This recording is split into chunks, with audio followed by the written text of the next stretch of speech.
Այսպես Հայաստանի արտաքին հետախուզական ծառայության ամենամյա 2026 թվականի զեկույցի մասին։ Նախ ինչ ենք կարդում մենք նախաբանում։ Ուրեմն, հարց կարող է առաջանալ, ինչով ենք մենք տարբերվում այլ երկրների ծառայություններից կամ ինչով ենք մենք բացառիկ։ Ծառայությունում մենք կարծում ենք, որ այդ հարցի պատասխանը հնչում է մեր ամենասիրելի երկու բառով՝ Հայաստանի Հանրապետություն։ Ահա մեր բացառիկության էությունն ու անփոփոխ նպատակները։ Եթե դուք կարծում եք, որ դուք կարդում եք 7-րդ դասարանի աշակերտի շարադրություն, դուք խոշորաշվով չեք սխալվում, որովհետև ամբողջ զեկույցը կազմված է այդ տրամաբանությամբ։ Թե ով է արտաքին հետախուզական ծառայությանը հարցրել ինչով եք դուք բացառիկ, մենք չգիտենք։ Արտաքին հետախուզական ծառայությունից մենք ակնկալում ենք արդյունավետություն կամ ընդհանրապես ուզում ենք հասկանալ ինչով է զբաղվում այդ կառույցը։ Եվ ահա ինչ է նա ասում իր 2026 թվականի զեկույցում։ Իրականում աբսուրդի ժանրից է, փորձենք հասկանալ։ Ուրեմն,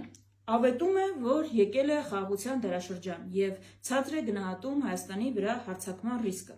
Ով չուրախանա այս լուրից, բայց միևնույն ժամանակ երկրորդ կետով հայտարարում է. Ադրբեջանի կողմից առաջ մղվող այսպես կոչված Արևմտյան Ադրբեջանի և արևմտյան ադրբեջանցիների վերադարձի խոսույթն ու գործողություններն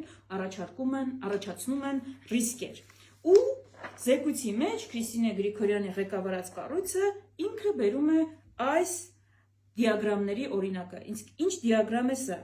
Ուրեմն արտաքին հետախուզական ծառայության զեկույցը փաստում է, որ 2025 թվականի օգոստոսի 8-ից հետո Ադրբեջանի պետական հովանավորությամբ, այդ թվում նաև ԶԼՄ-ներում ոչ թե պակասել, այլ ավելացել են արևմտյան Ադրբեջանի մասին հոդվածները և լուրերը շուրջ 30%-ով։ Սա ընդդիմադիրները չեն ասում, սա ասում է արտաքին հետախուզական ծառայությունը։ Հիշեցնեմ, որ արևմտյան Ադրբեջան կոնցեպտը Հայաստանը զավթելու մասին կոնցեպտն է, բայց սրանով էլ չի ավարտվում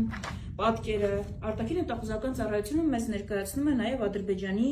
զինման գրաֆիկը, այս գրաֆիկը նույնպես, և ցույց է տալիս, որ ամեն տարի Ադրբեջանի ռազմական բյուջեն աճում է։ Հետաքրքիր է, թե ում դեմ պատերազմի է պատրաստվում Ադրբեջանը՝ Թուրքիայի, Իրանի, Ռուսաստանի, թե ամեն դեպքում Հայաստանի։ Այսպիսով, այս 26 էջանոց զեկույցում ներկայացվում են տարածաշրջանի փոթորկուն իրավիճակը,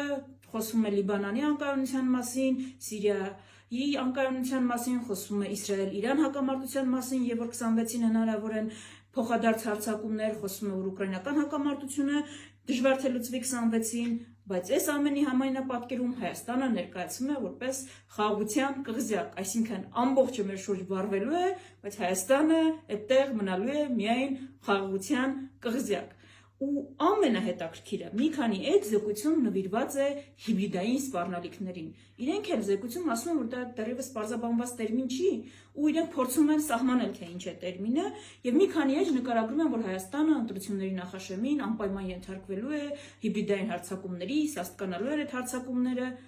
բայց այդպես էլ չեն նշում,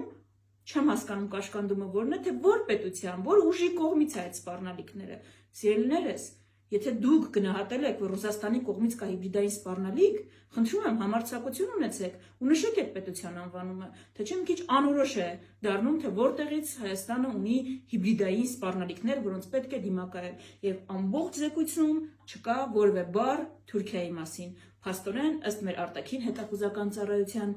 զեկույցի, Հայաստանում անորոշ սպառնալիքներ կա Հայաստանի նկատմամբ, ինչ որ մութ ուժային կենտրոնի կողմից հիբրիդային սպառնալիքների տեսքով, իսկ այ Թուրքիայից սպառնալիք մենք չունենք, եւ Ադրբեջանից, ում ռազմական բյուջեն ավելանում է, եւ ով պետական մակարդակով քարոզում է արևմտյան Ադրբեջան ծրագիրը եւ Հայաստանի զավթողական ծրագիրը, փաստորեն մենք սպառնալիք չունենք։ Այսպիսի արտաքին հետախուզական ծառայության բացառիկ զեկույց, որ ելի եմ կրկնում, ավելի շատ հիշեցնում է աշակերտի շարադրություն։